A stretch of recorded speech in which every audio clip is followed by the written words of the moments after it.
ഈശോയിൽ ഏറ്റവും സ്നേഹം നിറഞ്ഞവരെ, വിശുദ്ധ ലൂക്കായുടെ സുവിശേഷത്തിന്റെ 8-ാം അധ്യായത്തിന്റെ 26 മുതലുള്ള വചനങ്ങളാണ് ഇന്ന് നമ്മൾ ധ്യാന വിഷയമാക്കുക.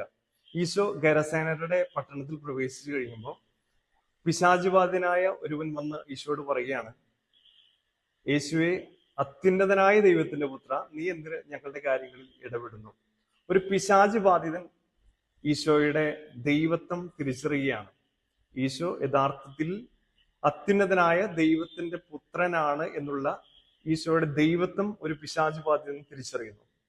നമ്മൾ നമ്മുടെ ജീവിതത്തിലേക്ക് ഒന്ന് കടന്നു വരുമ്പോൾ നമ്മളും അവന്റെ സാന്നിധ്യം തിരിച്ചറിയാറുണ്ട്, അവന്റെ ദൈവത്വം നമ്മൾ തിരിച്ചറിയാറുണ്ട്. നമ്മൾ വായിക്കുന്ന വചനങ്ങളിൽ അവന്റെ സാന്നിധ്യം, ദൈവ സാന്നിധ്യം നമ്മൾ തിരിച്ചറിയാറുണ്ട്.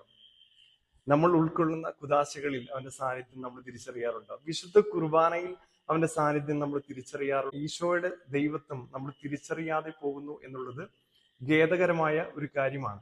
ഇന്നത്തെ സുവിശേഷം നമുക്ക് തരുന്ന രണ്ടാമത്തെ ചിന്ത എന്ന് പറയുന്നത് അത് ഗരസേനരുടെ മനോഭാവമാണ്.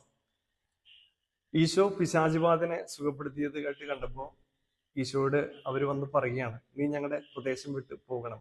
കാരണം അവർക്ക് കൃത്യമായിട്ട് അറിയാം, ഈശോ അവരുടെ ദേശത്ത് നിന്നാൽ, അവരുടെ പ്രദേശത്ത് നിന്നാൽ അവരുടെ പന്നിക്കൂട്ടങ്ങൾക്ക് ആപത്താണ് എന്ന് അവർക്ക് കൃത്യമായിട്ട് അറിയാവുന്നത് കൊണ്ട് ഈശോയോട് പറയുകയാണ്, നീ ഇവിടെ നിന്ന് പോകണം. പലപ്പോഴും ഇതൊക്കെ ഈ ഒരു മനോഭാവം നമ്മളിൽ ഉണ്ടോ എന്ന് നമുക്ക് തന്നെ ഒന്ന് ചോദിക്കുന്നത് നല്ലതാണ്. പലപ്പോഴും നമ്മുടെ ഉള്ളിൽ നമ്മൾ കൊണ്ടു നടക്കുന്ന ചില പന്നിക്കൂട്ടങ്ങളുണ്ട്, ചില പാപത്തിന്റെ ചില അവസ്ഥകളുണ്ട്. പലപ്പോഴും ഈശോ നമ്മുടെ ഉള്ളിലേക്ക് വന്നു കഴിഞ്ഞാൽ അതിനൊക്കെ ഒരു ചലഞ്ചിങ് ആകുമെന്ന് നമുക്ക് നന്നായിട്ട് അറിയാവുന്നത് കൊണ്ട് പലപ്പോഴും നമ്മൾ ദൈവത്തെ മാറ്റി നിർത്തുന്ന മനുഷ്യരായിട്ട് പലപ്പോഴും മാറാറുണ്ടോ എന്ന് നമ്മൾ നമ്മോട് തന്നെ ചോദിക്കേണ്ട ഒരു ചോദ്യമാണ്.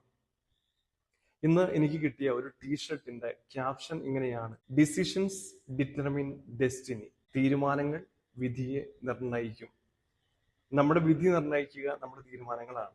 നമ്മൾ എന്ത് സ്വീകരിക്കുന്നു നമ്മുടെ ജീവിതത്തിൽ?